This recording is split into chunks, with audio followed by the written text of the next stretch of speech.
Okey, InsyaAllah boleh mula. Jalan terus. insyaAllah. Okey. Bismillahirrahmanirrahim. Assalamualaikum warahmatullahi wabarakatuh. Alhamdulillah, syukur kepada Allah SWT kerana kita sama-sama dapat bersiaran di webinar ini. Alhamdulillah, webinar ini dibawakan khas oleh Pusat Bahasa dan Pembangunan Akademik Pra-Universiti atau di UIA, kita panggil SELPAD. Dan juga kolaborasi bersama pejabat alumni UIA. So Alhamdulillah, sangat menarik tajuk kita pada hari ini. Ya Allah, aku lapar. Mungkin anda semua tertanya-tanya, apa sebenarnya yang lapar ni? Siapa yang lapar sebenarnya? So insyaAllah kita akan bersembang, kita akan berborak berkenaan tajuk kita hari ini. Sebelum tu saya nak ucapkan ribuan terima kasih lah kepada dua tetamu kita yang hebat-hebat, iaitu Ustaz Abdullah Buhari Abdul Rahim Al-Hafiz, Timbalan Pengarah Pembangunan Pelajar dan Libat Urus Masyarakat, Pusat Bahasa dan Pembangunan Akademik Pra-Universiti UIAM. Assalamualaikum Ustaz.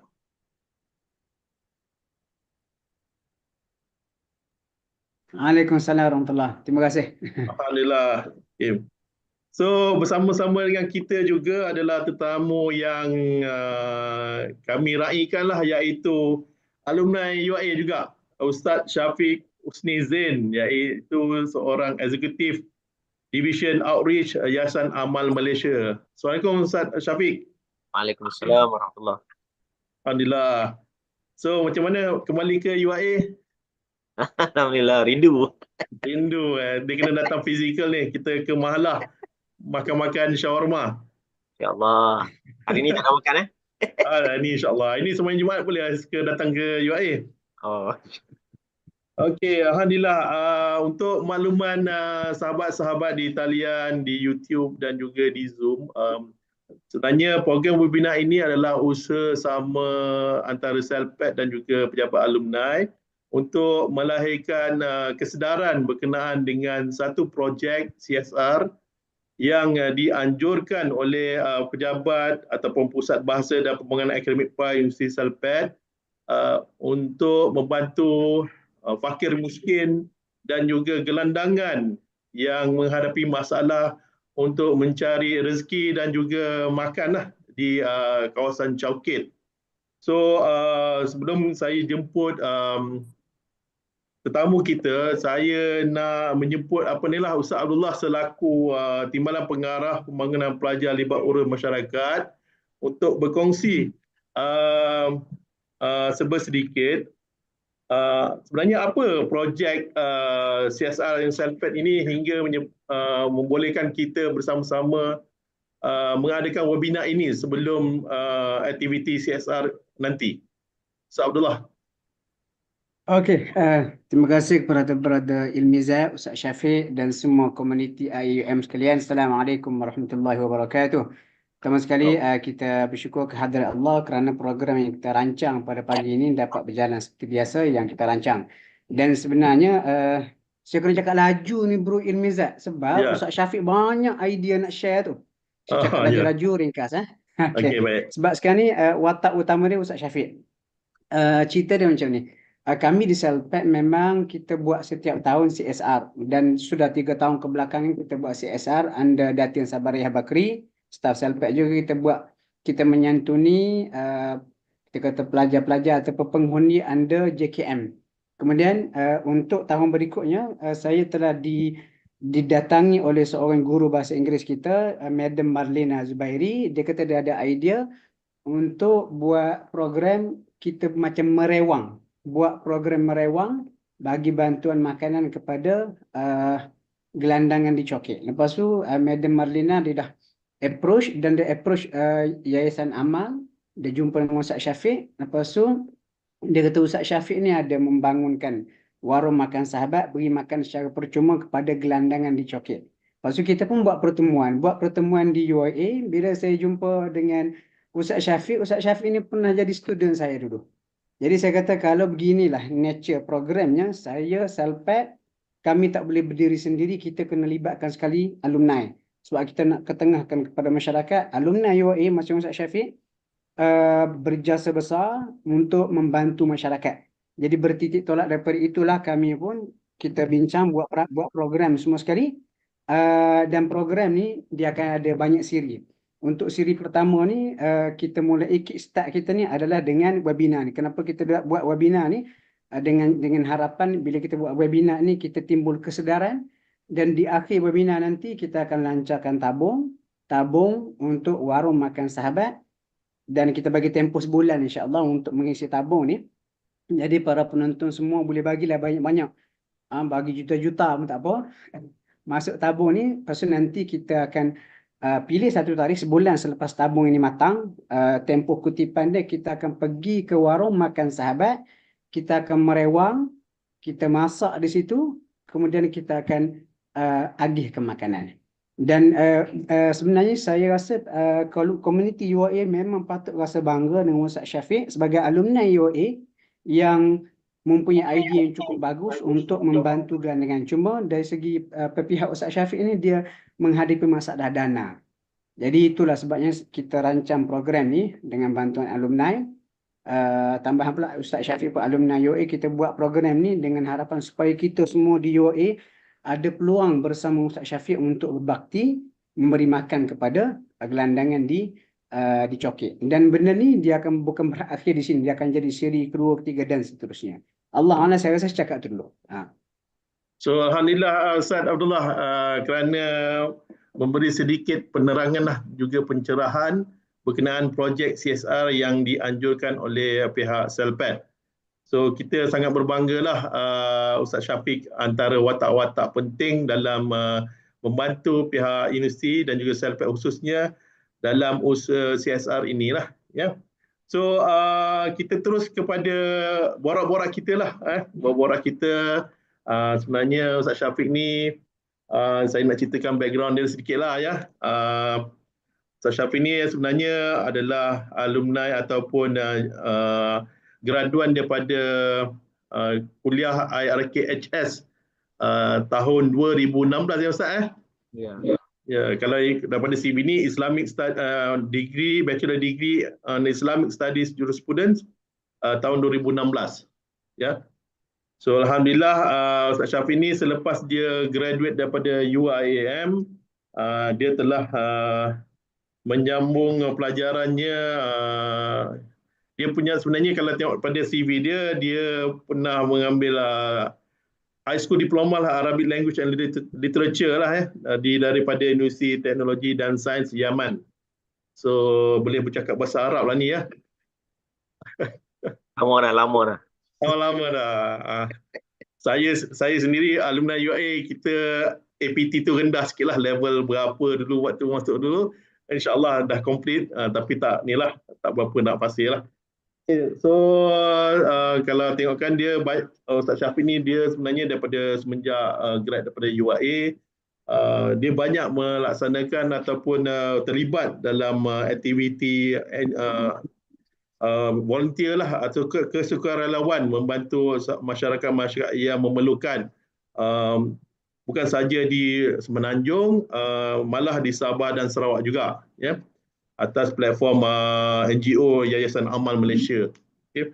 Ustaz ya, terima kasih banyak-banyaklah kerana menjadi role model kepada alumni UAE lah, ya.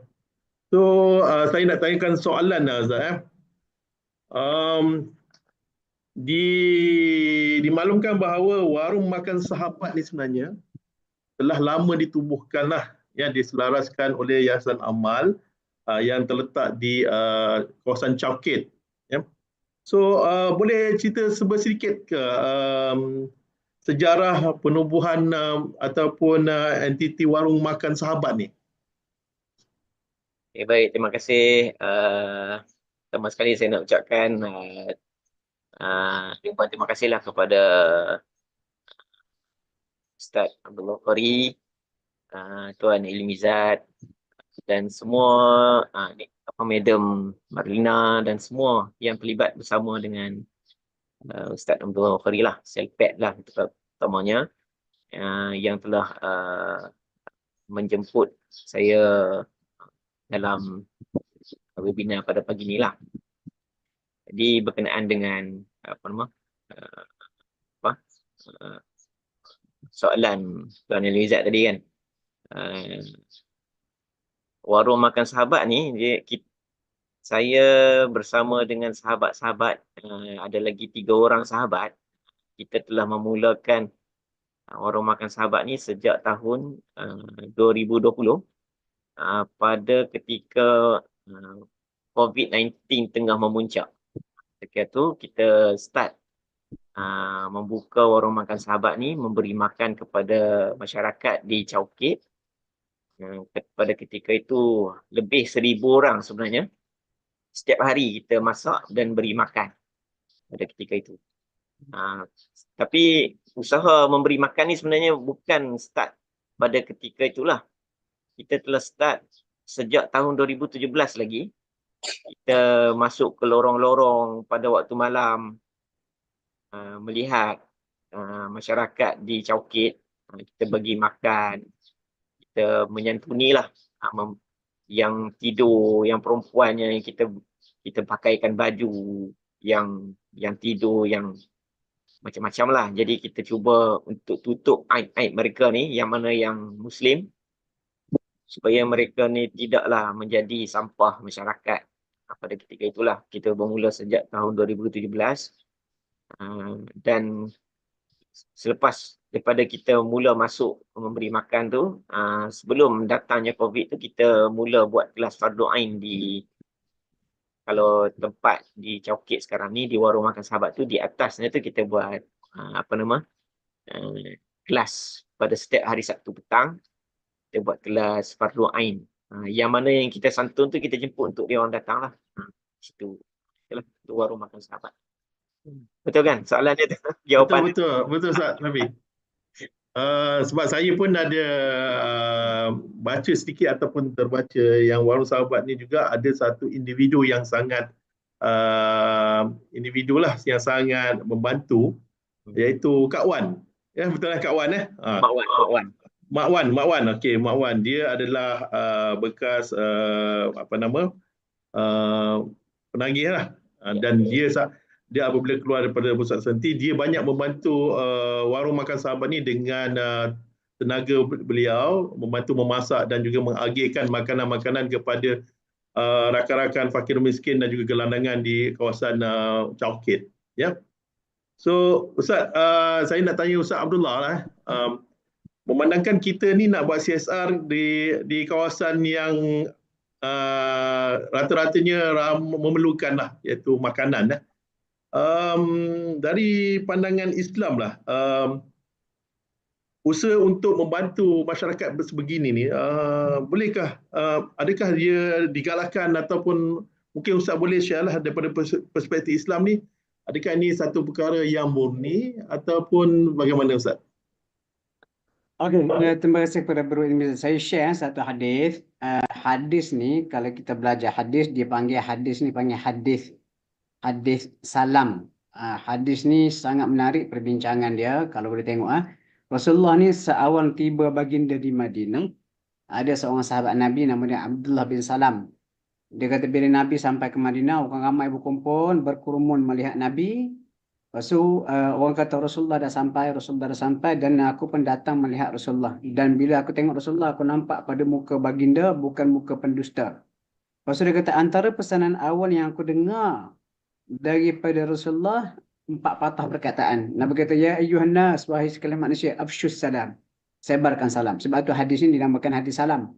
Tambahan pula periwayat dia adalah Abdullah bin Salam. Nabi kata, afsyus salam, sebarkan salam. Sebarkan ucapan salam itu nak cerita mengenai kesejahteraan lah. Sebab salam itu adalah kesejahteraan. Islam agama yang membawa pada kesejahteraan. Waktu Nabi kata, wa at'imut ta'am, beri makan kepada orang yang memerlukan. Wasilul arham, hubung silaturahim. Wasallu bil laili wan nasu niyam. Solat pada waktu malam ketika orang tidur. Tadkhulul jannata bisalam, kamu akan masuk syurga dengan sejahtera. Jadi hadis ni, kita perhati pada hadis ni Nabi bukan hanya berbicara berkaitan dengan agama ni nak kena semayang, puasa, zakat, bukan hak tu. Bahkan Nabi sebut banyak aspek. Antara satu aspek yang penting adalah at'imut ta'am. Itu satu. Kemudian, kalau kita perhati dalam Al-Quran itu sendiri, Allah Ta'ala bila digambarkan sifat orang yang beriman, orang yang berbakti. Contoh kita baca, pagi tadi hari Jumaat kita baca, uh, Allah Ta'ala cerita mengenai orang yang berbakti. Antara bakti mereka, Allah kata apa tengok ni? Allah kata, وَيُطْعِمُونَ الطَّعَامَ عَلَى حُبِّهِ. Dan mereka tu memberi makan yang mereka cintai, miskina, kepada orang miskin, wa yatima, anak yatim, wa asira, dan juga tawanan perang. Hak menariknya, kalau kita perhati tawanan perang ni, kalau ketika pada zaman ayat ni turun, kalau kita nak kata tawanan perang ni pihak musuh lah, berperang melawan umat Islam, lalu mereka ditawan. Bila mereka ditawan, dipenjarakan sebelum mereka ditebus. Kalau kita fikir logik, tak payah bagi makan pun tak apa, sebab dia ni musuh, nak menentang Islam. Tetapi tetap Allah kata antara ciri orang yang berbakti kepada agama, dibagi makan kepada miskin, anak yatim dan juga tawanan perang. Maksudnya walaupun dia musuh, dia menjadi tawanan, tapi tetap kita kena beri makan kepadanya. Dan bagi makan tu pula sebab apa? Allah kata innama nut'imukum liwajhillah. Kami bagi makan lillah, kerana Allah Ta'ala. Tidak mengharapkan balasan. Tuan-tuan jangan pula lepas ni kalau nak menyumbang projek kita ni, minta kredit daripada, sebab kita cuba praktik semua-semua ni. Kita bagi makan tidak kerana Allah, tidak mengharapkan balasan ataupun ucapan terima kasih. Sehingga sebahagian ulama bila dia ulas ayat ni dia kata kalau kita jemput orang makan, lepas habis orang makan kita pun minta mereka buat sesuatu. Contoh, saya dah jamu awak makan, boleh tak awak tolong sapu depan rumah saya ke? Itu bercanggah dengan ruh bagi makan tu. Jadi kesimpulannya, agama Islam agama filantropi dan agama yang sangat mementingkan kebajikan. Dia bukan ibadat semata-mata. Dia bukan ibadat semata-mata, tetapi dia merangkumi khidmat sosial, akhlak dan sebagainya. Lepas tu satu lagi saya nak share, Brother Mizat, share hadis berkaitan dengan Abu Bakar.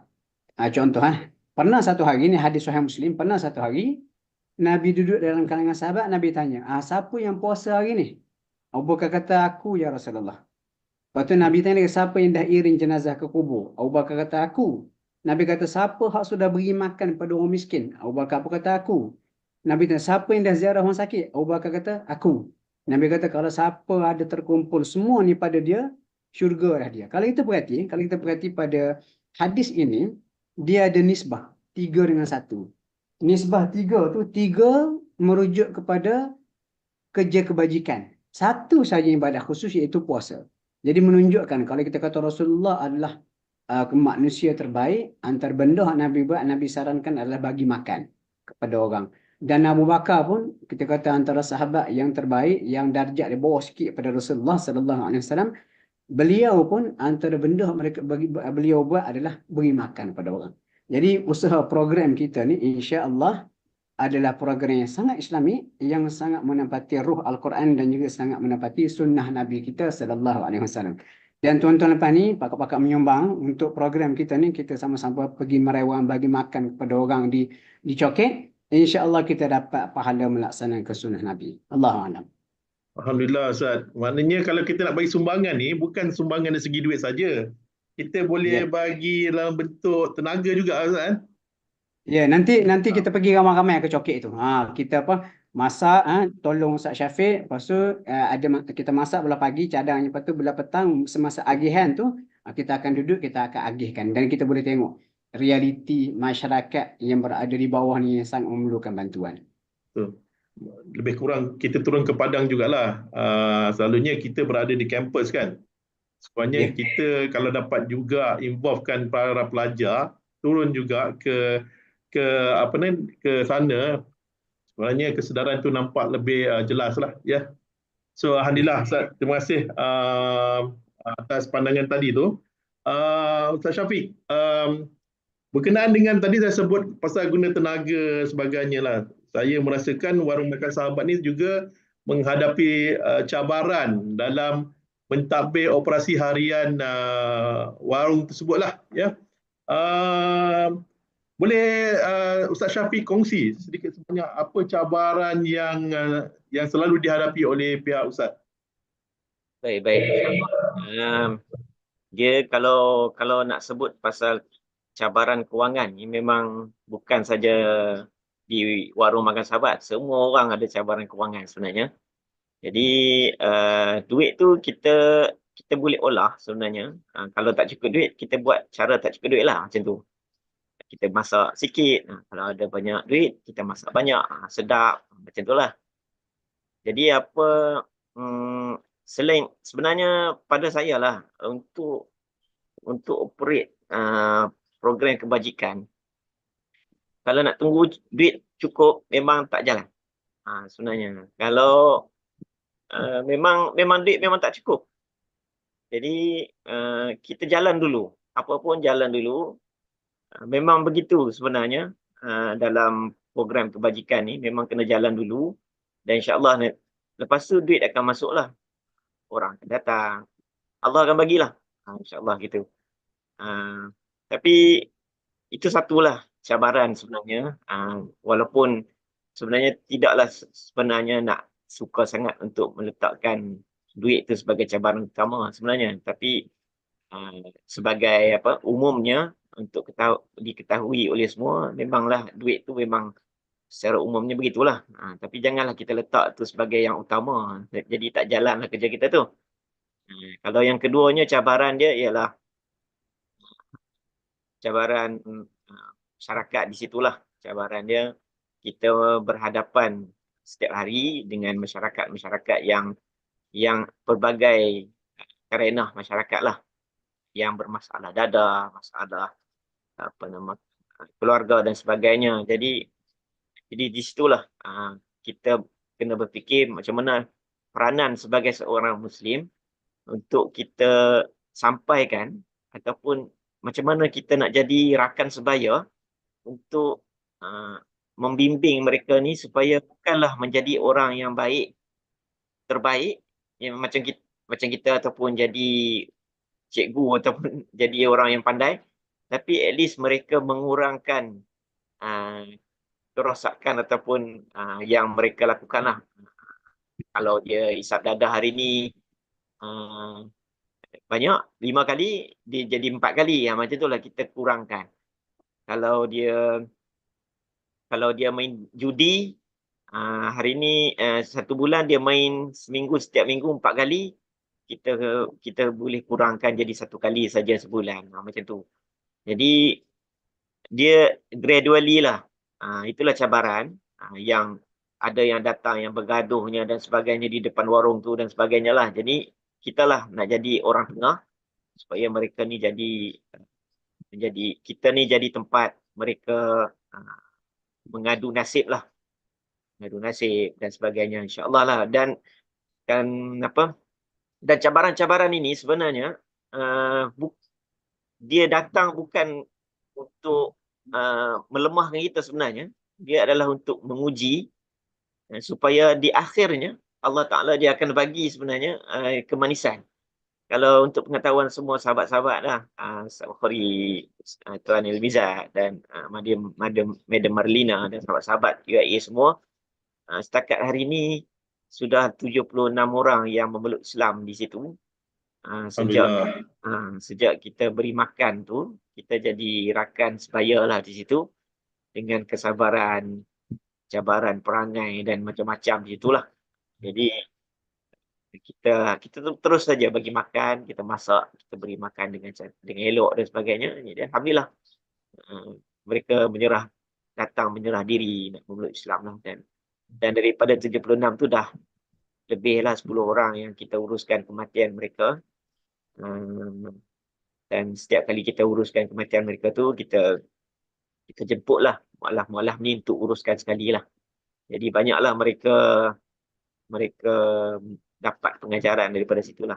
Jadi alhamdulillah itu sebenarnya cabaran, tapi sebenarnya dia bukanlah satu cabaran yang besar, tapi dia adalah satu pengalaman untuk kita mencapai kebahagiaan sebenarnya, keseronokan dalam dakwah sebenarnya, insya-Allah.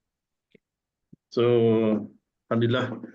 Mungkin orang tertanya ni, warung makan sahabat ni kat belah mana ni Ustaz? Dekat Chowking ni besar. Dekat dengan KFC Chowking tu. Oh, dekat belakang tu ya, dekat Sempang part ke PWTC tu kan? Ya, memang dekat. Okey. Selalu lalu situ. Ingat ada makan hebat sedap-sedap boleh turun apa ni? Kena datanglah, tolong masak sekali dulu. Itu lah, betul lah. Okey.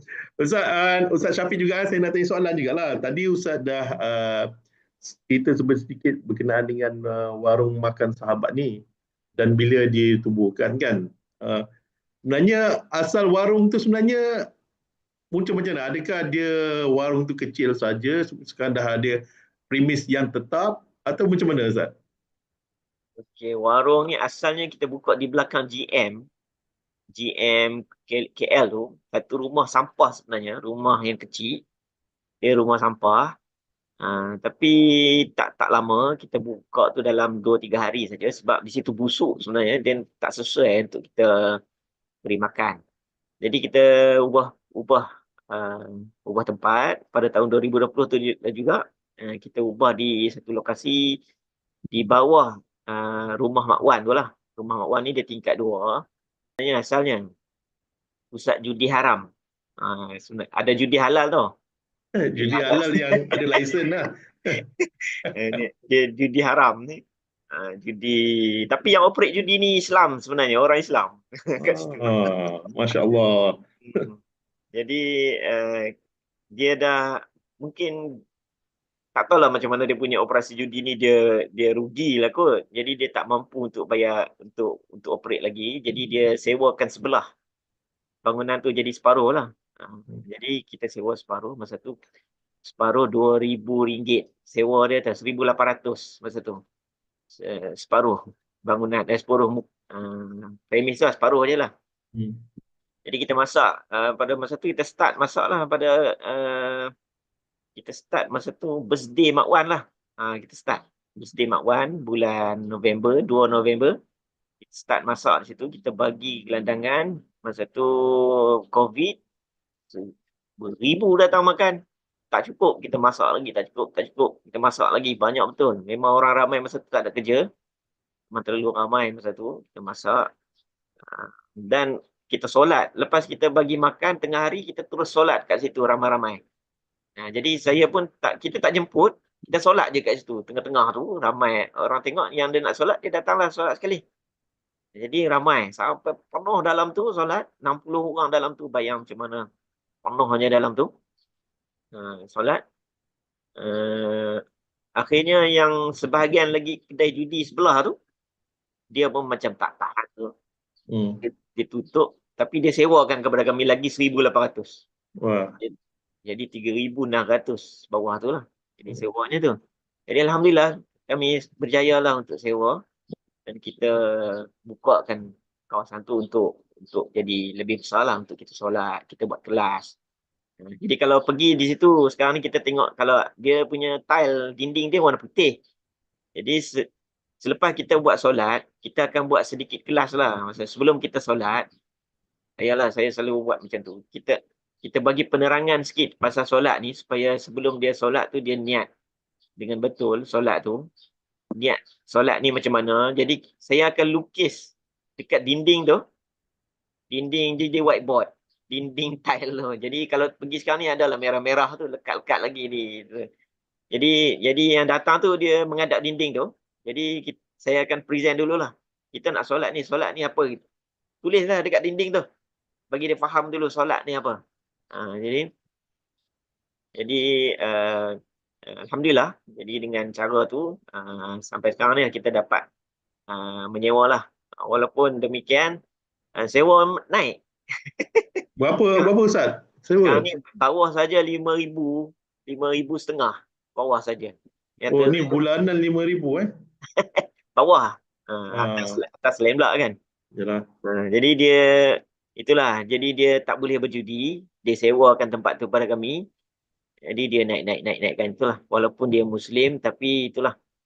Itu satu cabaran jugalah pada kita sebenarnya. Macam mana kita nak menyelamatkan Muslim-Muslim kita yang berjudi ni di sana tu kan. Itu kena tanya Ustaz Abdullah tu. Ya. Dia sewakan untuk dulu judi. Sekarang dah jadi tempat yang untuk kebaikan ni dapat pahala lah Ustaz. Abdullah. Itu pun kita mengharapkan dia dapat pahala kerana bantulah. Itulah. Ya. Tapi cuma kalau sebelum tanya Ustaz Syafiq lah. Hmm. Tak ada ke nego dengan dia, dengan Muslim tu supaya sewa tu jangan dikekalkan, awak boleh dapat pahala. Macam mana Ustaz? Betul. Ada Ha. ada nego, tapi dia kata dia Ha. tak ada duit. Dia tak ada duit. Macam tu lah. Ah, Yalah, biasalah bila dia berjudi ni, dia tamak, dia jadi tamak dengan duit tu. Gitulah. Tapi macam Ustaz Abdullah kata tadilah, mungkinlah dengan dia bagi kita guna ni, mungkin keberkatan tu insya-Allah lah pelan-pelan nanti. Mungkinlah kita gitulah, macam okay. mudah-mudahan lah. Itu apa, Mizat, saya nak share Ah, satu cerita lah. Kadang-kadang ah, apa Ustaz Syafiq buat ni, dia boleh apa, dia boleh memberi impact jangka masa panjang. Contoh pelajar saya, dia ni belajar di Korea, lepas tu balik, ringkas cerita dia kerja sebuah restoran Korea. Lepas tu cuma masalah restoran Korea ni ada serve makanan yang masuk arak. Lepas tu oh, dia nak minta tukar, nak minta tukar cawangan lain sebab dia kata ada arak, dia tak ada terlibat dengan arak ni. Lepas tu sebab dia apa, high performance di tempat kerja dia. Lepas tu bos dia, saya nak lepaskan dia. Tahu tak, akhir sekali bos dia buat decision, buat keputusan, menu ada alkohol arak tu dibuang. Sebab nak kekalkan dia bekerja di situ. Lepas tu saya pun kata baguslah. Awak ni membawa keberkatan kepada orang lain. Lepas tu, ini antara satu doa yang saya amalkan lah. Dan setakat kita dah amal doa ni, Alhamdulillah kita memberi kebaikan lah kepada orang ataupun tempat yang kita pergi. Dan doa ni sebenarnya dipetik daripada kata-kata Nabi apa? Kata-kata Nabi Isa alaihissalam. Nabi Isa ni baginda ni bila baginda lahir sahaja, ibu baginda telah kita kata diserang ataupun dikutuk oleh Bani Israel lah, sebab Bani Israel duk kata Maryam telah melakukan benda tak elok sehingga melahirkan apa Isa, dan pada masa itu Allah Taala beri irhas keajaiban kepada Nabi Isa. Dia bercakap ketika bayi. Ni contohnya. Dia kata apa? Qala, katanya Isa, inni abdullah. Dia kata aku ni hamba Allah dan diberikan kitab. Lepas tu berikutnya waja'alani mubarakan aynama kunt, dan dia Allah jadikan aku penuh keberkatan di mana sahaja aku berada. Jadi ayat ni tuan-tuan, kita boleh modify menjadi doa. Inilah doa yang saya dah buat. Dan Ustaz Syafiq ini saya rasa dia tak baca doa ni pun dah bawa keberkatan pada orang lain dengan idea ni. Jadi ayat ni kita boleh modify sikit. Jadi Allahumma ja'alni mubarakan aynama kunt. Ya Allah, jadikan aku penuh keberkatan di mana saja aku berada. Dan insya-Allah mungkin Ustaz Syafiq teruskan usaha ni, lepas tu banyak-banyak akan baca doa ni, dan ada peserta kita yang komen dia jadi sebab untuk pusat judi tu ditutup. Itu dah satu kebaikan. Dan mungkin lepas ni Ustaz Syafiq boleh nego-nego lagi sehingga akhirnya si pemilik itu dia pun akan bersama-sama untuk membantu, bukan dia ambil kesempatan atas kebajikan hak kita buat ni. Allahu a'lam. Masya Allah. Saya harap para pendengar ataupun dalam Zoom dan YouTube dapat salin lah doa tersebut, ya, dan kita amalkan. Okey, Ustaz Syafiq, tadi Ustaz Syafiq ada cerita pasal kos premis kan dalam 5,000 sekarang kan.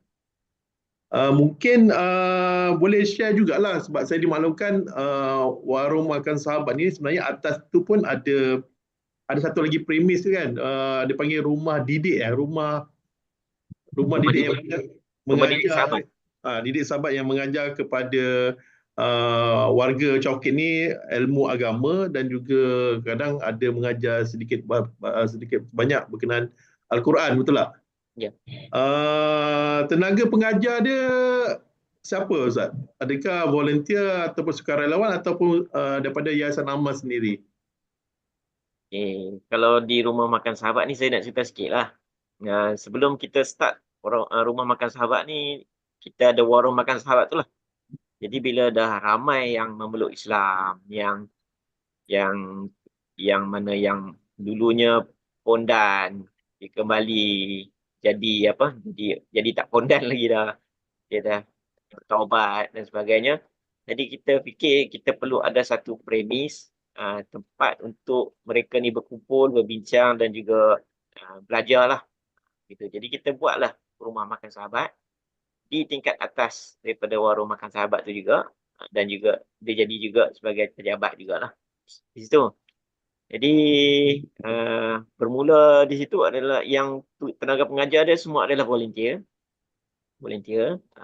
Dan kita juga ada jemput NGO lain untuk juga menyumbang. Sebahagian yang menyumbang ni daripada NGO apa nama Adam Kori, daripada NGO Ustazah apa nama ni? Ustazah yang viral tu. Ustazah. Ramai lah juga yang datang tu, yang datang membantu. Jadi mereka pun ada hantarlah volunteer-volunteer mereka untuk mengajar di situ. Alhamdulillah, sekarang ni ada volunteer daripada Chinese Muslim yang datang mengajar di situ. Alhamdulillah. Cuma kita cuba untuk minta bantuan Jawi jugalah untuk untuk bantu juga di situ. Sebenarnya kalau bila dah sebenarnya dia isu coket ni, dia isu mualaf ni, saya cerita sikit lah. Boleh. Mualaf di coket ni mualaf yang tak pandai membaca sebenarnya. Dia orang Cina di situ, walaupun umur dia orang dah 70 tahun, 60 tahun di situ. Tapi pergaulan dia orang dengan orang Melayu kita ni sangat rendah, sangat kurang sehingga tak ramai yang pandai cakap Melayu dan faham Melayu sebenarnya. Jadi saya pun terkejut sebenarnya. Mereka ni bukanlah orang luar tapi orang Malaysia tapi tak pandai cakap Melayu. Jadi ada di coket tu. Maknanya terlalu jauhnya gap bangsa Melayu dan juga Cina di situ sehingga jadi begitulah. Walaupun demikian mereka ni masuk Islam sebab kita menyantuni mereka yang dah tua. Bila dah tua ni anak-anak tinggalkan. Dia ada satu polemik, dia ada satu benda fahaman sebenarnya pada orang Cina ni, dia mati tu adalah penyakit. Jadi bila dia tua, dia akan tinggalkan mak ayah dia tu di rumah dan dia bayarkan orang untuk jaga mak ayah ni.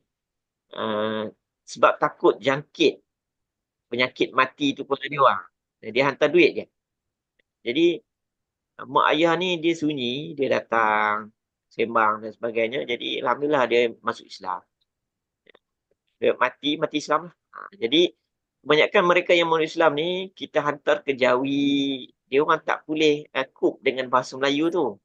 Jadi kita cuba untuk masih lagi berbincang dengan Jawi ni. Macam mana kita nak buat, nak sediakan lokasi kita ni supaya masyarakat Cina Muslim yang masuk Islam ni, yang tak pandai Melayu ni. Kalau dia pergi belajar di Darul Hidayah, di bawah Jawi tu, tenaga pengajar dia kebanyakan dia Melayu dan tak pandai Cina. Jadi dia perlu belajar basic Melayu lah. Basic ataupun dia perlu belajar bahasa Cina terus.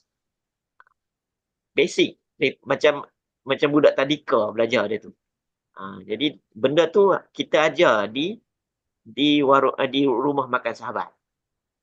Kalau pergi tu memang kita ajar tu, kalau ada termasuk sekali dalam kelas tu yang kita punya Muslim yang bertaubat ni, dia kata apa ni baru belajar.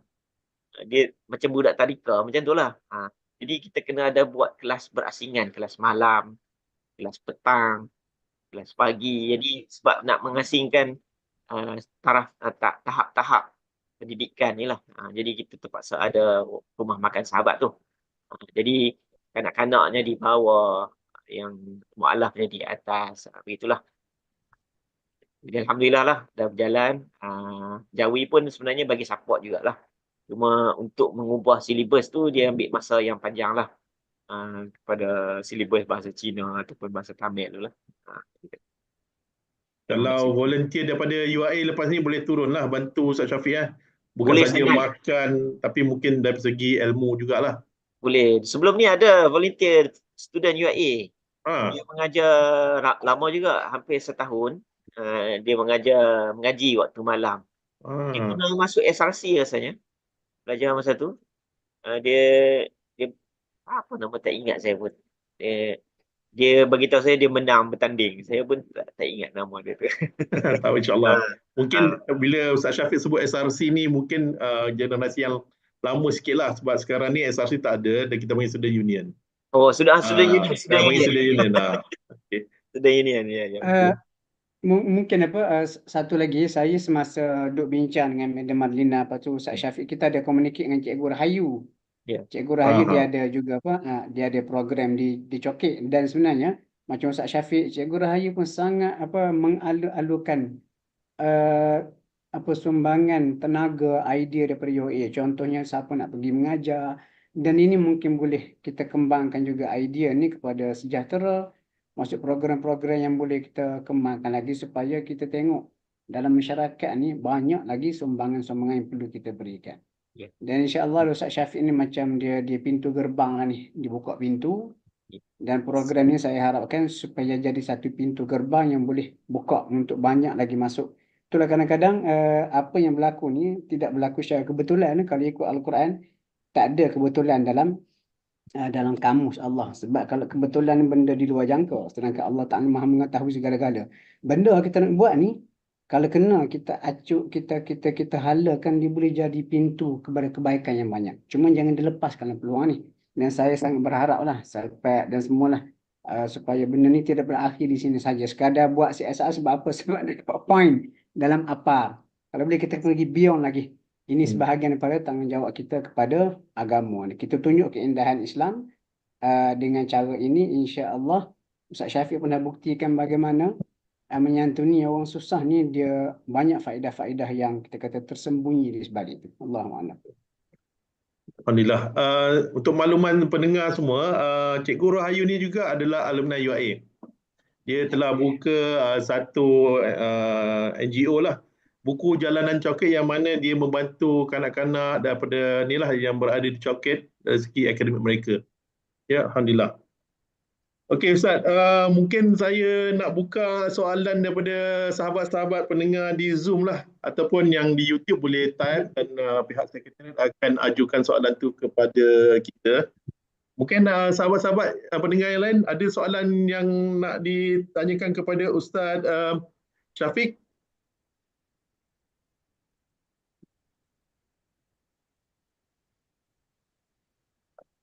Boleh onkan audio anda dan tanyakan soalan. Kita ada 120 orang ni dalam platform Zoom. Ramai, alhamdulillah. Kalau yang mana mungkin agak segan untuk dia buka kamera ataupun nak bercakap, kita boleh type kat kita punya chat Dalam dan chat saya lah, akan betul. bacakan. Okey, baik. Terima kasih. Cik Mizat, Ya, okay, kita ada daripada Sabaria. okey. Sumbangan berbentuk cash itu ada pelepasan cukai tak? Harap soalan Ana mewakili sahabat yang lain. Boleh jawab ke Ustaz Syafiq? Boleh. Ha. Setakat ni tak ada. Kita tak ada buat pelepasan cukai lagi. Saya boleh share pengalaman saya di NGO. Saya ada 2 NGO lah. NGO pertama Mursyid Multaqat Asatidzah dan Duat. Masa kita baru tubuh, mula-mula kita dapat pelepasan cukai. Tetapi selepas beberapa tahun kita dapat privilege pelepasan cukai, kami terpaksa tarik ataupun lepaskan privilege itu sebab standard yang ditentukan oleh lembaga hasil sangat tinggi. Dia letak standard, duit kutipan berapa persen kena dibelanjakan semua sekali. Dan banyaklah, renyah lah, banyak benda tu renyah. Dan kami pun buat kerja, macam Ustaz Syafiq buat kerja sukarela. Lepas tu setengah NGO pun buat kerja sukarela. Ada setengah NGO tu dia ada pekerja tetap yang menguruskan dibayar gaji dan sebagainya. Tapi setengah NGO ni mungkin dia tak mampu untuk comply dengan syarat itu. Bukan bermaksud dia tidak amanah, tapi tak mampu kerana terlalu ketat, banyak dilepaskan. Jadi kita boleh bertanya, tetapi biasanya setengah NGO yang tak ada privilege untuk pelepasan cukai ni, dia ada constraint tersendiri kenapa tak buat benda tu. Jadi saya bagi tahu ni sebagai satu penjelasan kepada semua. Bila tak ada pelepasan cukai, kita mungkin rasa macam ini scam ke apa. Tapi tak, ini sebenarnya perkara realiti yang perlu kita ketahui. Allah Alam. Okey. InsyaAllah kita menyumbang kerana Allah SWT. Betul Ustaz? Okey Ustaz, kalau tak ada soalan ni, saya nak tanya soalan pada Ustaz Syafiq sebenarnya. Cik Mizat, Ada soalan? kita ada kat dalam Okey. ni, Kita jawab dulu ada, daripada Zoom. okey, ada daripada sister yang sama, Sabaria, yang dia mengatakan kalau untuk bantu memasak tu boleh datang pukul berapa dan bila. Ni memang dia sangat komit ni nak join ni. Betul. Dan kalau untuk kelas mengajar tu pula, waktu dia macam mana? Okey. Nampak dah tanya tu macam nak pergi dah tu. Kita lock nama dia, Ustaz. Puan Sabaria. InsyaAllah. Terima kasih banyak soalan tu. Jadi kita sekarang ni, dahulu ni kita masak setiap hari. Kecuali hari Isnin kita cuti. Kita start pada pukul, seawal pukul 8 pagi, kita dah start masak. Dan masak yang kedua dan ketiga tu mengikut kepada sumbangan. Masak yang pertama tu adalah untuk masak untuk tengah hari. Masak yang kedua tu mungkin masak petang. Kalau ada sumbangan adalah petang dan malamnya. Sebab malam ada kelas kanak-kanak di bahagian bawah tu. Jadi sekarang ni kita dah kurangkan apa nama ni, pemberian makanan tu. Kita panggil apa? Kita select. Tak macam dulu kita bagi je. Jadi daripada 1000 sekarang dia dah kurang. Jadi 500 sekarang kurang lagi. Sekarang dia jadi 200 pack saja sehari. Jadi kita buat pula pada hari Selasa, Khamis, Jumaat dengan Ahad. 4 hari seminggu. Jadi kita start pada pukul awal 8 pagi start. Kalau masak biasa start 8 pagi lah. Kalau kita masak tu masak yang, kalau kita nak buat masak yang besar kan, masak yang gotong royong yang best, kita akan start awal lah pukul 7 pagi tu dah start. Kita buat sarapan pagi dulu. Jadi orang akan datang lah hari sebelum tu kita akan bagi tahu dululah. Pada hari sebelumnya, pada hari kemudian ni, hari Ahad contohnya akan datang tim UIA contohnya. Akan datang, dia orang nak buat sarapan pagi. Jadi dia orang akan datang lah. Tunggu di depan warung tu untuk makan sarapan pagi. Jadi kita boleh lah nak buat program apa-apa pun di situ. Macam cadangan Madam Marlina hari tu, buat kuis. Nak buat kuis dengan dia orang. Jadi boleh, tak ada masalah. Jadi boleh datang. Jadi waktu pagi itulah. Kalau kita datang gotong royong, kalau kita nak masak tengah hari saja macam rugi lah pula. Satu sekali saja masak. Jadi kalau kita datang ramai-ramai, kita boleh masak seawal untuk sarapan dulu. Masak cucur kodok ke, masak jemput ke apa ke, yang pagi-pagi kan, lempeng ke. Sebelum ni kita buat, kita ada juga kita buat pagi, kita buat apung balik pagi-pagi, panggil orang buat kat situ, letak kat situ, jadi dia buat pagi-pagi kat situ. Itulah soalan lain. Okey, saya nak tanya satu soalan Ustaz Syafiq. Tadi Ustaz Syafiq kata waktu PKP kan dan seterusnya, ramai penerima sampai 1000 orang kan? Ya. Saya rasa warga Chowkit ni dia bukan saja terdiri daripada orang Islam, mungkin ada yang bukan Islam. Ya. So majoriti ramai dia punya pembahagian tu daripada si observation Ustaz Syafiq lah. Okey, dia orang Islam sebelum first tu kita bagi dulu. Kita bagi dulu makan 1000 orang tu. Lepas tu masa PKP tu kan ada hari raya. Waktu PKP pun kita solat raya di situ. Memang penuh sampai ke jalan tu. Kita solat di situ. Solat raya di situ, kita bagi duit raya. Daripada 1000 orang tu, kita bagi seorang RM1 je. Tak apa yang punya ramai tu. Tapi kita cuba bahagikan yang mana yang Muslim, yang tak Muslim. Kita bagi sama je, RM1 je. Cuma kita nak tahu. Jadi di situ kita dapat tengok 70% Muslim. 30% non-Muslim. Jadi kita bagi duit masa tu lah. Jadi kita tahu daripada 1000 orang tu, 700 orang Islam. Yang 300 orang tak Islam. Jadi bila kita makan, kita baca doa, semua baca doa sama je. Alhamdulillah. Ini salah satu usaha berdakwah jugalah Ustaz. Ya. Apa ni, saya nak tanya soalan pada Ustaz Abdullah lah. Tadi Ustaz Syafiq share tadi bagi makan kepada non-Muslim. Kita sebagai penyumbang lah kan, orang Islam, kita nak bagi makan kepada non-Muslim ni dari segi pahala dia macam mana? Kita tanya Ustaz Abdullah ni. Itulah. Kadang-kadang kita sensitif lah. Kita kata bagi contoh lah. Ni sentimen dia lah. Bagi makan kepada non-Muslim. Lepas tu dia kenyang, dia pergi semayang di kuil dia. Dia sembah tokong dia. Jadi dosa dia mensyirikkan Allah, sembah tokong, dapat juga ke kita. Ini sentimen ni biasa berlaku lah. Macam saya sendiri. Contoh saya sendiri, saya sakit buah pinggang. Lepas tu saya terima buah pinggang daripada makcik saya. Jadi saya biasa dijemputlah oleh unit transplant nasional untuk bagi ceramah mengenai kesedaran derma organ menurut Islam. Soalan tu memang biasa orang tanya tu. Saya nak bagi buah pinggang. Buah pinggang saya bila bagi, dapat ke geng-geng Hindu. Dia sebelum ni sakit. Sakit dia tak susah nak pergi ke Kuil. Lepas tu bila dapat buah pinggang saya, dia sihat, dia pergi Kuil. Ada tu pula sebelum ni, dia tak berzina. Tak cari pelacur sebab sakit buah pinggang. Dapat buah pinggang saya, dia pun sihat. Dia pergi melacur. Dia pergi cari pelacur. Lepas tu macam mana? Saya tanggung dosa dia. Ini soalan yang cukup mencabar. Mula-mula sekali kita kena ingat, dalam Islam, sedekah ni dia buta agama. Sebab kalau dalam Quran ada dalam surah Al-Baqarah, lebih kurang lah. Bila hijrah, dia sebelum Rasulullah hijrah ke Madinah, ada orang Arab Madinah ni yang belum beragama Islam, mereka tolong menolong sesama mereka. Lepas tu bila Islam datang, sebahagian besar Arab Madinah memeluk Islam. Lepas tu adalah kawan-kawan jiran mereka yang tidak memeluk Islam. Bila mereka tak memeluk Islam, lepas dia masuk Islam ni, hak Muslim tak nak bagi sedekah kepada yang belum memeluk Islam. Berikutan tu, Allah turun ayat. Allah kata, "Laisa 'alaika hudahum walakinnallaha yahdi man yasha." Bukan kerja kamu untuk bagi hidayah, tapi Allah bagi hidayah kepada siapa yang dia kehendaki. Jadi kerja kamu bagi sahaja. Dia buat apa dengan duit tu tak ada isu. Kemudian ada satu hadis. Hadis ni Nabi cerita kisah seorang lelaki Bani Israel. Dia keluar pada waktu malam. Kenapa malam? Sebab dia bersedekah supaya orang tak tahu ikhlas. Dia pun jumpa seorang lelaki, dia bagi sedekah. Rupanya lelaki yang dia bagi sedekah tu adalah pencuri. Dan macam dia nak mencuri tapi tak ada modal, nak beli kata, nak belah, nak masuk rumah orang. Jadi dia dapat sedekah tu, jadi alasan untuk dia pergi mencuri. Lepas tu orang pun sembang. Dia balik, dia macam kata, "Ya Allah, aku nak bagi sedekah tapi dapat kepada pencuri." Next night, dia pergi lagi. Jumpa seorang lelaki, dia bagi. Rupanya kaum tu penzina, jenis suka cari pelacur. Orang pun sembang lagi. Dia kata, "Ya Allah, aku nak buat kebajikan tapi dapat pula kepada penzina."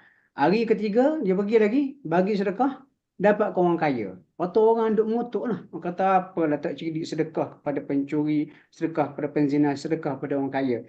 Lepas tu, lalu melalui perantara malaikat, lelaki tu beritahu, "Sedekah kamu Allah tak dah terima dah. Apa dia nak buat dengan sedekah itu dah akaun berasingan, dia tanggung dosa." Tapi Nabi kata ataupun Allah kata, boleh jadi sedekah kamu yang ikhlas itu akan menghentikan kegiatan jahat si pencuri dan juga si penzina.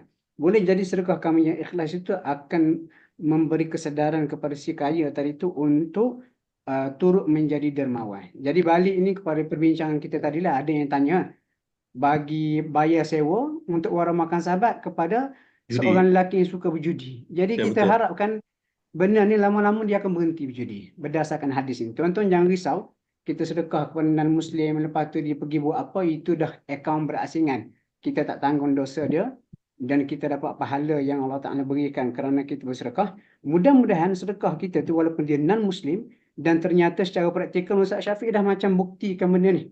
Ramai yang pergi makan situ terpesona dengan akhlak Islam kita, lalu mereka memeluk Islam. Allahu a'lam. Okay, Alhamdulillah. Terima kasih Ustaz. Saya nak buka baliklah soalan-soalan daripada Zoom dan juga YouTube. Sister Ira, Sekretariat, ada soalan tak daripada mereka? Tak ada. Yang last kita dapat soalan daripada Encik Mulyakin ya. Dia tanya, "Assalamualaikum, nak tanya jika kita ni ahli perniagaan, wajib ke membayar cukai ataupun ada cara untuk elak cukai?" Tapi Itu ni siapa antara yang nak soalan jawab yang ni? Ini LHDN yang jawab tu. Okey. Saya dulu pernah orang tanya soalan ni, Mizat. Okey. Ustaz. Dia macam ni, dalam Islam kita umat Islam bayar zakat. Kita umat Islam bayar zakat. Lepas tu ulama bincanglah adakah cukai ni wajib ataupun tidak. Mudahnya kita umat Islam bayar zakat sahaja. Tetapi bila negara memerlukan duit tambahan, sebab zakat ni dia limited. Zakat ni tak boleh guna untuk benda yang lebih meluas. Zakat ni limited hanya untuk 8 asnaf sahaja. 8 asnaf tu. Jadi untuk guna benda lain, contoh untuk membangunkan infrastruktur dan macam-macam lah, dia kena ada duit lain.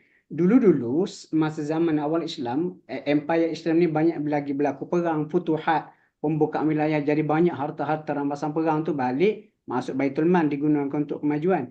Tetapi bila tak ada dah pembangunan, kita kata futuhat wilayah-wilayah Islam, jadi kadang-kadang negara tu dia tak cukup sumber. Bila negara tak cukup sumber, negara kena impos cukai pada kadar yang berpatutan kepada apa? Kepada rakyat. Jadi pada masa itulah ulama kata boleh dengan kadar yang tertentu. Dan kalau baca buku Qardawi Fiqh Zakat, buku Qardawi 2 jilid Fiqh Zakat, dia ada sentuh bab cukai ni. Tetapi of course lah Qardawi cerita kelebihan cukai, kelebihan zakat. Lepas tu dia kata cukai ni kalau kerajaan memerlukan, kerajaan boleh impose pada kadar yang tertentu. Tapi dengan syarat duit cukai tu digunakan untuk masalah umum lah. Digunakan ada masalah mursalah. Jadi soalan dia nak lari cukai tu, ni alat cukai macam mana? Kita patut alhamdulillah di Malaysia ni bersyukur sebab kita ada sistem tu. Bayar zakat banyak-banyak, guna resit tu untuk pelepasan cukai. Allahu alam. Alhamdulillah. Alhamdulillah. Boleh bagi ceramah dekat LHDN Ustaz? Dulu memang saya pernah dijemput lah kat LHDN tu, bawa topik ni. Okey. Okey, ini saya tak ada nak tanya soalan, saya tanya soalan lah daripada Ustaz Syafiq ni. Apa pengalaman menarik lah sepanjang Ustaz Syafiq menyelaras program bantuan makanan ataupun takbir warung sahabat, warung makan sahabat ni sepanjang daripada tahun 2019, 2018? Daripada 2017. 17. Ya. Apa pengalaman yang menarik yang boleh dikongsikan bersama? Ya, dia ada banyak sebenarnya pengalaman tu. Yang dia ada satu pengalaman yang saya nak kongsi lah. Dia di apa nama ni, dia di Chowkit ataupun di tengah Kuala Lumpur ni, kita nampak di situ pembangunan. Kita nampak apa nama ni, orang sibuk pergi kerja, berniaga dan sebagainya. Tapi di situ dia ada satu dimensi lain yang ada di situ, dimensi masyarakat yang keruntuhan sistem keluarga. Pada tahun 2018 saya pergi buat satu misi di Sungai Kelang, dekat depan dengan bangunan Takaful Malaysia, sebelah dengan Masjid Negara tu.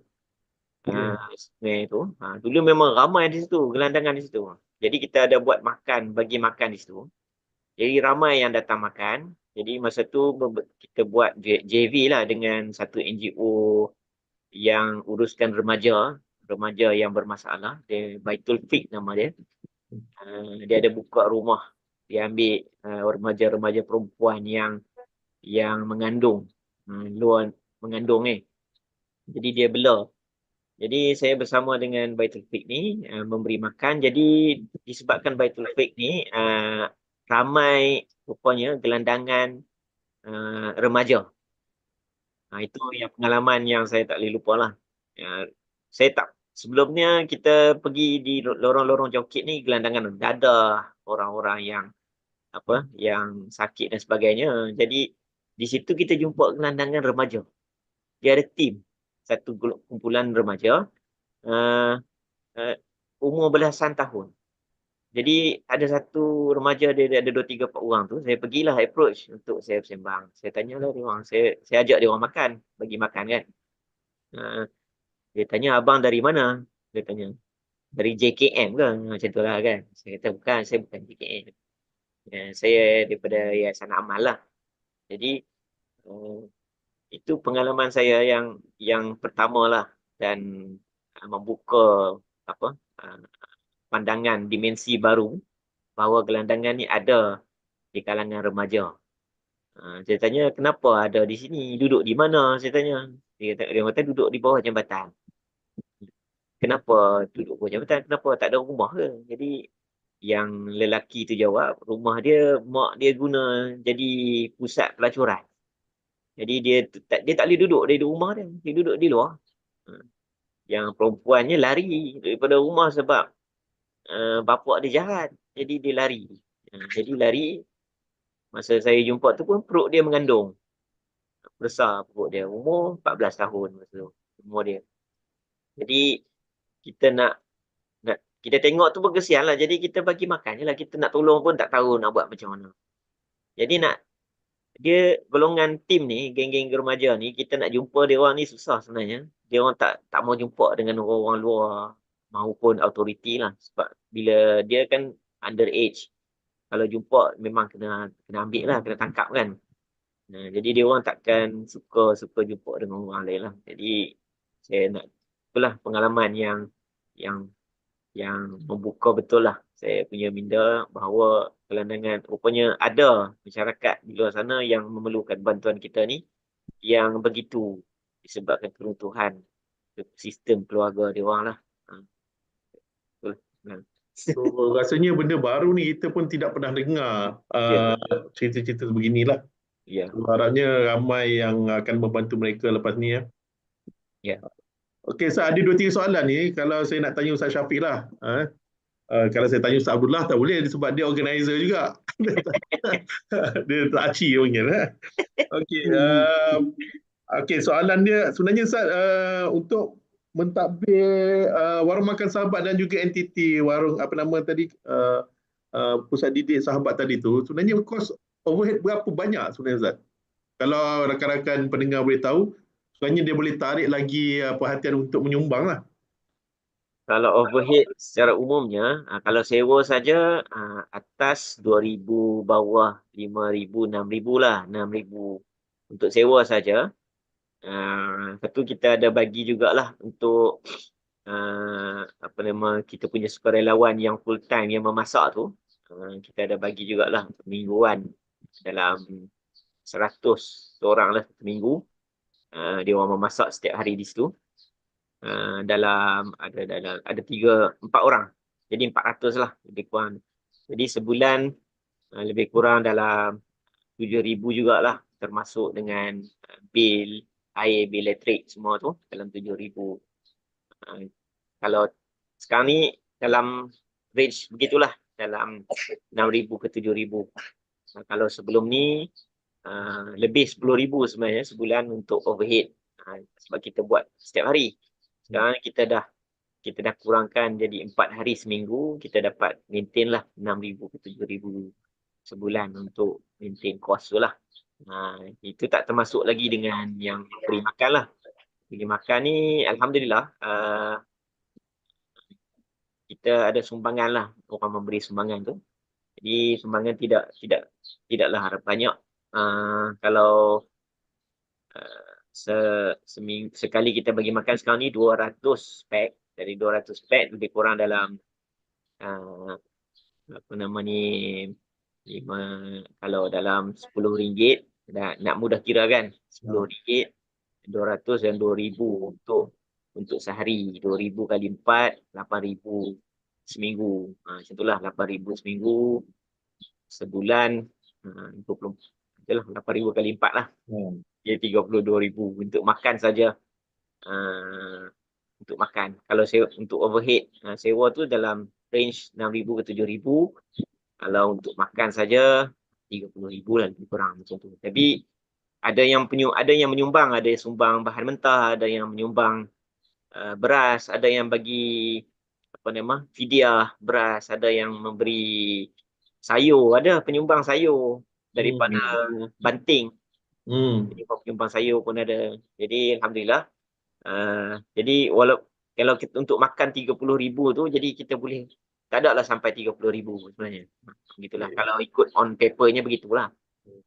Kalau ikut calculation kasarnya macam itulah Ustaz. Tapi sebenarnya ramai yang bagi dalam bentuk bahan. Ya. Alhamdulillah. Apa ni Ustaz Syafiq, ada soalan Ustaz Syafiq ni. Assalamualaikum, ada tak anjurkan program kepada pelajar sekolah untuk melawat tempat-tempat di Coket bagi memupuk rasa kefahaman dan menyelami dan menginsafi keadaan nasib warga Coket di sana lah?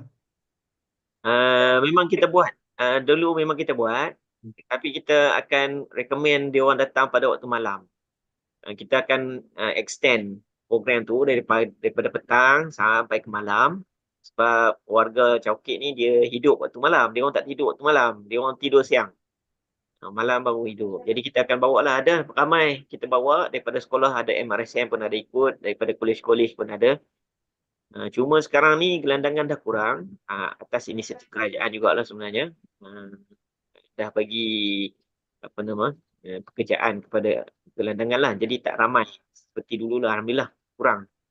Jadi sekarang ni kita dapat santuni yang sekarang ni adalah masyarakat yang betul-betul komuniti Chowkit yang tinggal di situ lah. Gelandangan ni dah kurang, tapi masih ada tapi tak ramai seperti dahulu lah. Sebelum PKP memang terlalu ramai. Jadi atas inisiatif kerajaan bagi pekerjaan, ambil dia orang semua tu, bagi pekerjaan, bagi tanah untuk dia orang bertani di Sentul, di banyak tempat. Jadi alhamdulillah dapat mengubah dia orang lah. Alhamdulillah lah. Yang Ni kita ada satu yang sambung. untuk program sekolah-sekolah pergi tu memang kita boleh buat lagi. Cumanya kita buatnya waktu siang. Kita pergi di tengah-tengah Kuala Lumpur lah untuk melihat masyarakat di sana. Walaupun siang-siang tu bukan kita saja yang beri makan sebenarnya. Ada lagi tim-tim daripada yang agama lain juga yang memberi makan di situ, yang sedang menyebarkan dia orang punya dakwah mereka lah. Jadi mungkin boleh bersembang dengan dia orang macam tu lah. Jadi kita ada buat jugalah di sekolah-sekolah.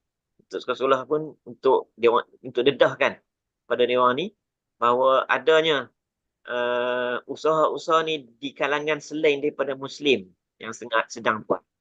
Kalau kita tak buat, dia orang buat. Macam tu lah. Dia macam bagi exposure lah kepada semua-semua yang datang tu Ya. Apa ni nak tanya Ustaz Buhari lah, Abdullah. Apa hukum kalau kita tak contribute dari segi inisiatif sebab yang pendakwah lain pun buat? So apa hukum ni kalau kita tidak bantu yang dakwah sebegini ni Ustaz? Susah ni juga cakap hukum direct kepada kita tu mungkin tak kena lah. Dia lebih kepada sesuatu yang berbentuk lebih holistik. Lepas tu dia jadi macam fardu kifayah lah. Tapi kadang-kadang kalau kita jadikan fardu kifayah sebagai excuse, sampai bila kita jadi tak cakna. Jadi direct hukum kita tak berdosa sebab bukan semua benda kita boleh kawal. Bukan benda ni depan mata kita pun. Tapi secara kita kata konteks yang lebih besar sebagai anggota masyarakat, sebagai kita kata orang Islam yang sedar berkaitan dengan fardu kifayah, benda ni tak boleh ditinggalkan. Sebab tu walaupun Ustaz Syafiq buat kerja ni, kita kata tak apa ni fardu kifayah, Ustaz Syafiq dah buat, tapi kita tetap juga akan ditanya oleh Allah, kamu dah ada kesedaran, kamu dah ada channel, kenapa kamu tak bantu? Jadi kalau tanya saya kata kalau boleh kita terlibat. Kita terlibat, paling tidak pun lepas ni bila kita lancarkan tabung kita ni, kalau kita tak mampu nak turun, kita mungkin tak mampu nak derma, kita mungkin boleh panjang-panjang ke benda ni, ataupun paling tidak kita boleh sama-sama berdoa supaya usaha ini akan berterusan untuk membantu mereka ni. Dan dia kita ni kadang-kadang kita duk tengok orang Kristian yang lebih filantropi, lebih rahmat kasihan belas membantu orang, padahal Islam dah advance lagi benda ni. Jadi kalau boleh kita ketengahkan Islam dalam membuat, dan bukan sekadar bercakap, buat secara praktikal terus. Dan macam saya katakan tadi ni, UAE patut memang sangat-sangat kena hargai lah usaha Ustaz Syafiq. Lepas ni Mizat, kalau boleh buat anugerah contoh alumni Ustaz Syafiq, kena bagi lah alumni tu. InsyaAllah. Jangan duk ingat money and sense saja. Ni alumni ni banyak bagi sumbangan pulangan duit pada UAE. Kita fikir sudut lain pula. Betul. Dia sebenarnya membawa nama UAE itu sebagai seorang individu yang wholesome lah Ustaz kan. Ya, betul. Okey, kita ada soalan juga lagi, 2 soalan ni. Ada soalan berkenaan mengajak para pelajar lah untuk datang ke tapak di warga di Chowkit. Ni soalan kedua ni. Okey, sekejap Ada soalan ke Sister Ira? Saya mencari dalam link ni tak jumpa pula. Kita baca yang kat dalam Zoom link dululah kot. Okey, Kita okey. ada ni soalan yang nak jadi volunteer ni. Assalamualaikum. Saya nak bertanya. Ini daripada Mansyah 24111 ni lah. Saya nak bertanya, adakah peluang sebagai seorang pelajar atau student untuk terlibat dalam aktiviti sukarelawan yang dianjurkan oleh pihak Ustaz Syafiq ni? Kalau ada, macam mana nak turut serta? Kena berdaftar ke just turun je jumpa Ustaz Syafiq? Kita buka, kita memang open untuk pendaftaran sebagai sukarelawan. Tapi itu atas on paper lah. Jadi yang sukarelawan bukan berkenaan dengan daftar. Sukarelawan adalah bekerja. Macam tu lah. Jadi boleh turun terus sebenarnya. Untuk mendaftar tu dia urusan paper lah untuk kita dapat rekod dan sebagainya. Tapi yang penting tu boleh turun je, datang je. Kalau di Chowkit tu, kalau bawah Yayasan Amal ni kita ada banyak sebenarnya, bukan di Chowkit sahaja, tapi banyaknya di Sabah dan Sarawak. Jadi mana tahu mungkin lepas ni kita boleh pergi di Sabah dan Sarawak, tengok orang Iban, tengok orang Kenyah, tengok orang Bidayuh, orang Murut, orang Penan, orang apa lagi, banyak ada orang dusun dan sebagainya. Jadi mungkin boleh mendapat satu idea. Kita bawah Yayasan Amal ni, kita open, kita akan buka kepada orang luar untuk sama-sama mendapat idea. Kita balik boleh buat NGO sendiri, boleh gerakkan masyarakat untuk kita sama-sama ubah masyarakat ni jadi lebih baik. Itu. Jadi tak kisah datang, kita sangat open, kita sangat buka. Datang hari-hari lah. Ya, hari-hari boleh datang. Kalau untuk warung makan sahabat tu, kita pejabat dia kita buka setiap hari di tingkat 2 atas tu. Kalau untuk operasi warung makan sahabat tu dari hari Selasa, hari Rabu, hari Selasa, hari Khamis, hari Jumaat, hari Ahad, 4 hari. Selasa, Khamis, Jumaat, Ahad. Tu yang open lah. Memang ada kita masak, kita bagi distribution makanan lah. Kalau untuk nak sembang boleh pergi ke pejabat tingkat atas tu lah. Tingkat 2 tu memang kita ada petugas di situ. Kita buka je. Okay. Ustaz Syafiq, soalan ya. Ya. Bila kata Ustaz Syafiq dah buka macam ni untuk siapa masuk, ada tak influencer pergi sibuk nak buat konten? Ada polisi tak benda tu? Kok benda ni akan ditunggang oleh geng-geng ni? Tak kisah, datang je. Ada influencer yang ikut sekali. Tapi dia orang minta macam-macam lah. Dia orang minta hotel. Tapi saya kata, kita ada hotel. Tapi bukan hotel 4-5 bintang. Kita 1000 bintang. Kita tidur di bawah langit. Memang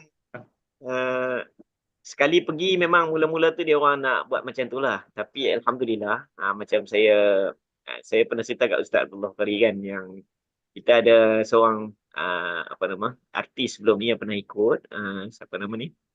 Anita Baharum. Yang pernah ikut kita lah, first time dia ikut pada tahun 2018. Kita pergi, kita punya volunteer di Sabah dulu. Situ memang kawasan tak ada line, tak ada air, tak ada elektrik. Masa masuk di kawasan tu ada kematian. Dan kematian tu pula perempuan. Dan masa tu volunteer yang ada masa tu perempuan hanya ada 2 orang. Dia dengan ada seorang lagi yang ustazah lah, yang bukanlah ustazah, dia kita punya pelajar yang ada di situ lah. Jadi dia nak uruskan jenazah masa ketika itu. Dia tanya saya, Ustaz, saya nak urus jenazah macam mana? Saya nak buka internet pun tak tahu. Nak mandi macam mana? Saya tak kerti. Tak ada internet. Jadi macam mana? Saya kata, buat sajalah macam mana pun. Nak buat macam mana? Internet pun tak ada. Kain kapan tak ada, apa semua tak ada. Macam mana nak buat? Di tengah-tengah tu. Orang mati tu pula, orang mati atas laut tu. Orang apa? Bajau. Bajau laut. Perempuan, makcik tua lah. Jadi dia naik boat pergi. Jadi dia urus sampai malam. Lepas tu dia balik, dia kata, Ustaz, dia kata, memang Allah nak ajar dia. Memang Allah nak ajar dia. Sekarang ni dia buka konsultan, dia mengajar pengurusan jenazah kepada artis-artis sekarang ni. Masya Allah. Alhamdulillah. Dan dia sangat aktif dengan Masjid Puncak Alam untuk bahagian pengurusan jenazah lah. Anita Baharum sampai sekarang, Alhamdulillah. Itulah. Jadi sebenarnya kita tak ada siapa nak buat influencer, nak ambil konten dan nunggang pun tak ada masalah. Datang je. Ambil lah, nak ambil pun. Tak kisah. Okey, mungkin kita boleh share video lah sebelum habis ni. Boleh tak saya Boleh. saya share video Ha. Video pasal Mak Wan ni mungkin boleh dia kata memberi kesedaran kepada kita semua betapa banyak cara untuk Mak Wan terlibat dengan penagihan dadah selama 40 tahun. Waktu muda Mak Wan habis kat situ. Habis dekat lorong, habis dekat penjara, habis dekat pusat serenti.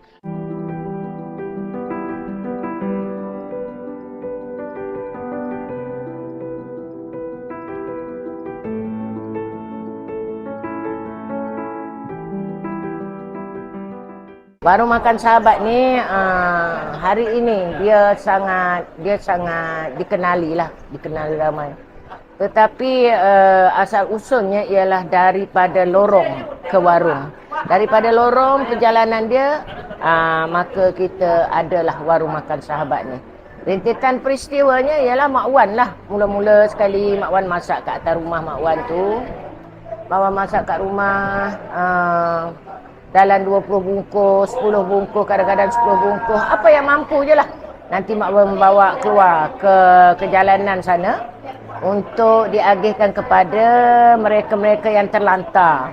Dekat tong sampah, yang sakit, apa semua kan. Mak Wan bawa peti ubat satu. So satu hari Mak Wan jemputlah. Mak Wan jemputlah Yayasan Amal ni. Mak Wan cakap, Ustaz, jomlah pergi coket. Coket pun ramai, gelandangan, ramai orang-orang yang bermasalah macam ni, tidur tepi jalan, makanan tak ada dengan anak-anak yang ramai dibawa. Kita nak ubah sikitlah persepsi masyarakat kepada gelandangan. Jangan budak-budak ni dilihat sebagai gelandangan kan.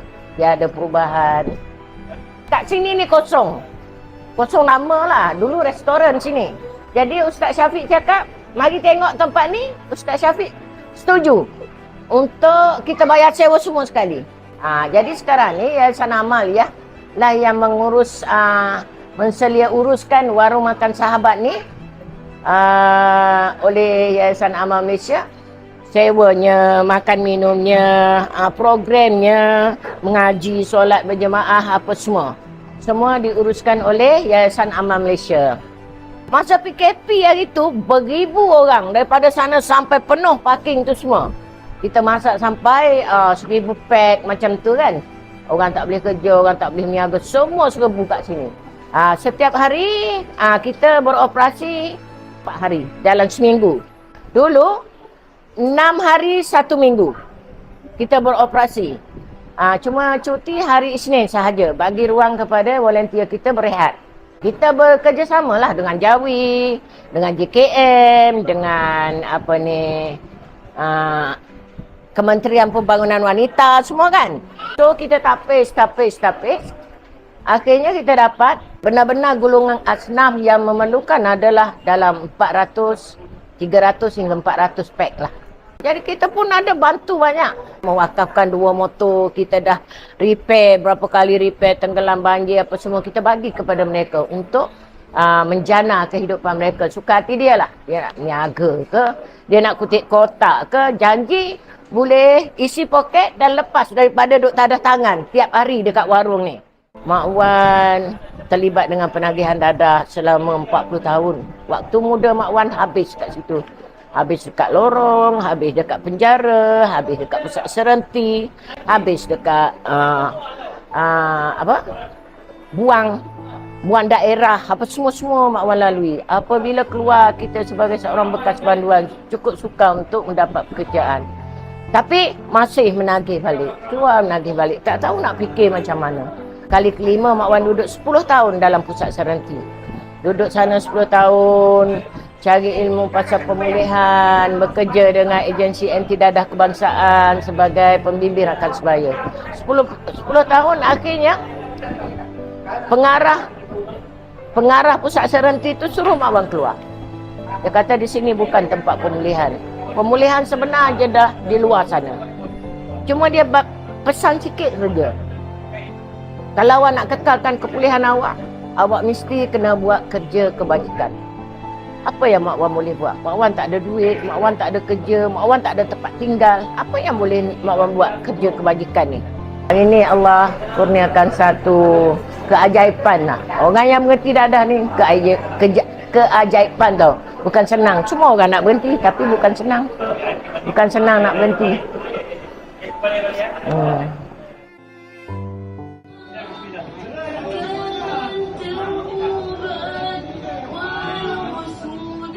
Okeylah, ini bagi kita nasi ayam sedap ni. Ada orang buat ni.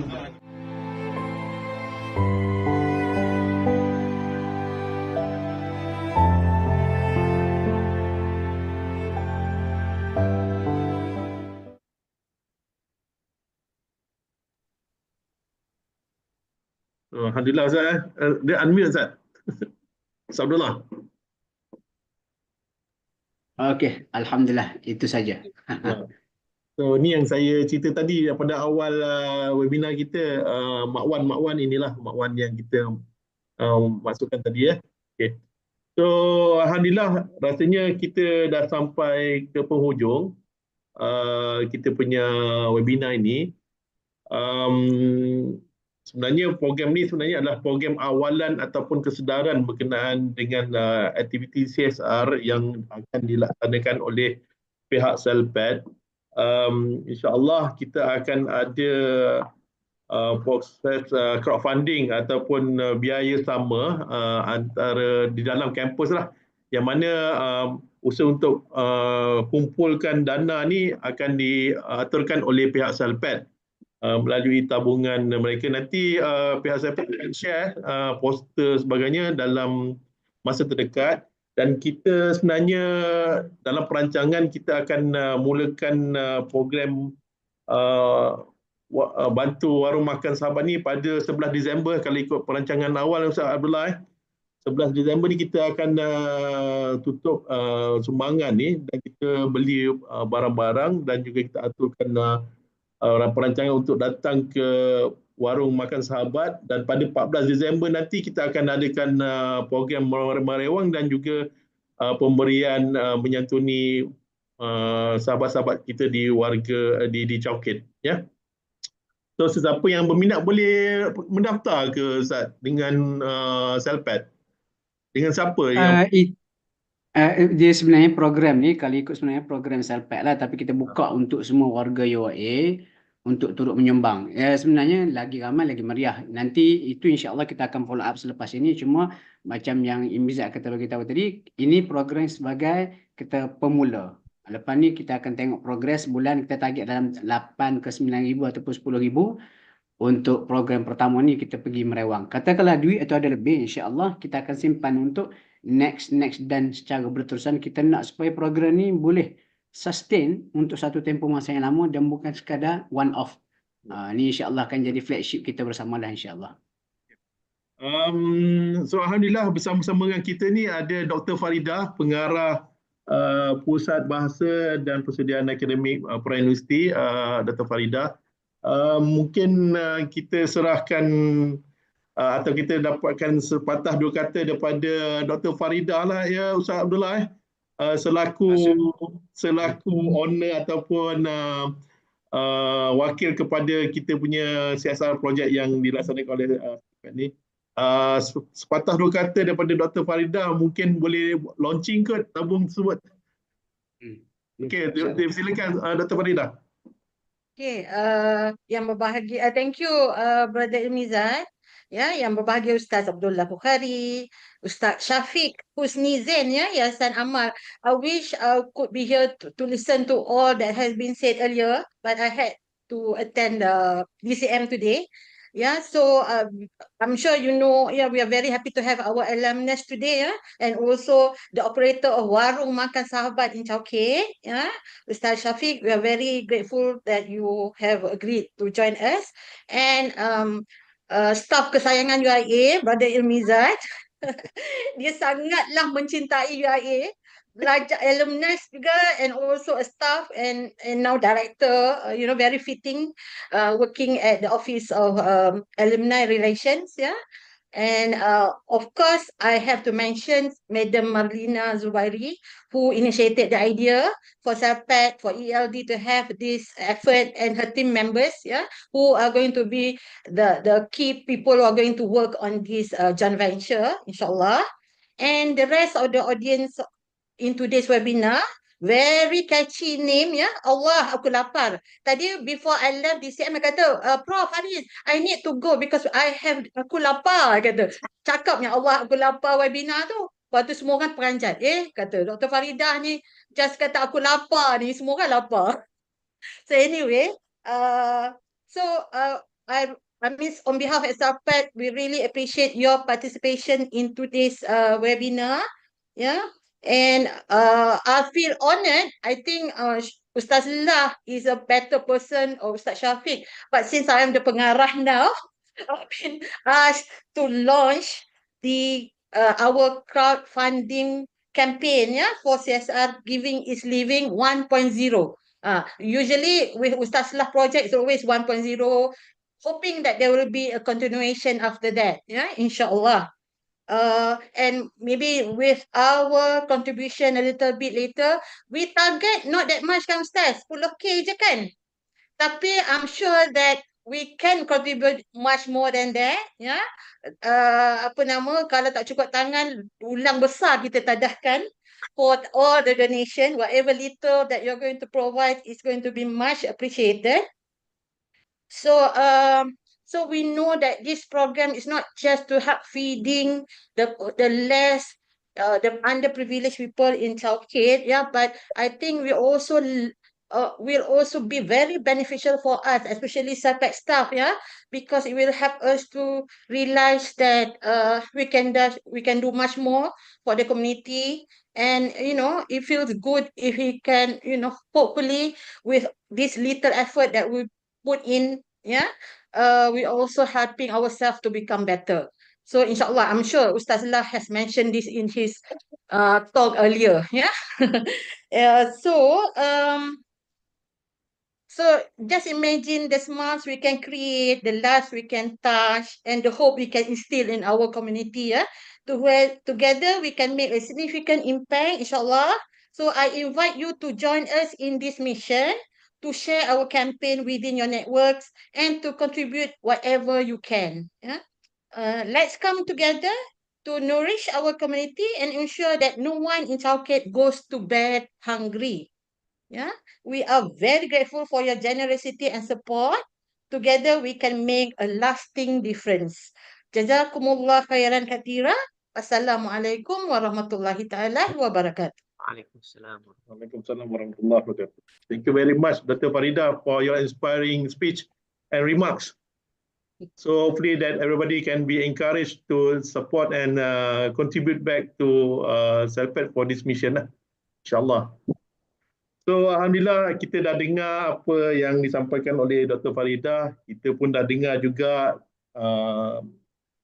perkongsian daripada dua sahabat kita, tetamu terhebat lah saya boleh sebut, Ustaz Abdullah Buhari, wakil daripada SAPAT, dan juga tamu sekali Ustaz Syafiq lah, daripada Yayasan Amal, kerana dapat berkongsi satu cerita naratif, satu inisiatif yang sangat menarik, supaya kita sama-sama dapat memberi makan sesuai dengan tajuk Allah aku lapar. Sebenarnya kita nak bagi makanan kepada warga-warga gelandangan dan juga fakir miskin yang berada di kawasan Chowkit. Dia bukan saja lapar dari segi makanan, macam tadi kita pun dah bincang, mereka juga laparkan ilmu, yang mana para penyumbang boleh juga memberi tenaga dari segi mendidik dan membantu mereka dari segi mengajar ilmu yang sesuai untuk mereka. So insyaAllah kita punya program tak akan habis di sini. Kita akan teruskan lagi sebulan untuk kita ke kawasan Chowkit membantu rakan-rakan sana. So mungkin nak penutup ke sedikit daripada kita terus tutup, Ustaz Abdullah. Dr. Faridah dah conclude tadi. Cukup lah tu, cukup lah. Okay, Boleh tukar jalan. InsyaAllah nanti kita akan berjumpa di sana. Saya mengharapkan sahabat-sahabat pendengar di Zoom ini dapat membuat contribution. Sebelum saya lupa, kepada mereka yang belum daftar kehadiran mereka, kita dah share link iAttend untuk kaki tangan UIA sebagai tanda collection of CTD point, dan juga kepada pelajar lah untuk star point mereka ya. Mereka akan dapat diberi merit ya kerana kehadiran mereka di sesi webinar ni. So saya selagi lagi ingin mengucapkan ribuan terima kasih kepada semua pendengar-pendengar webinar dalam Zoom dan juga di YouTube kerana sudi memberi masa anda selama 1 jam setengah untuk mendengar webinar, yang mana webinar ini dibawakan khas oleh Pusat Bahasa dan Pembangunan Akademik Para Universiti atau SALPAD dan juga berkolaborasi dengan pejabat alumni UIA. So saya doakan anda supaya sihat-sihat sejahtera selalu dan kita berjumpa nanti. Nanti yang berkenaan dengan akaun sumbangan kepada SALPAD ini akan disusulkan kemudian oleh pihak SALPAD melalui email dan juga melalui Facebook mereka, insyaAllah. So kalau begitu kita bolehlah akhiri kita punya webinar yang baik datang dari Allah SWT, yang kekurangan datang daripada diri saya. Saya ucapkan maaf sekiranya berlaku salah dan silap dalam mengendalikan webinar ini. So kita akhiri dengan bacaan tasbih kifarah dan suratul Asr.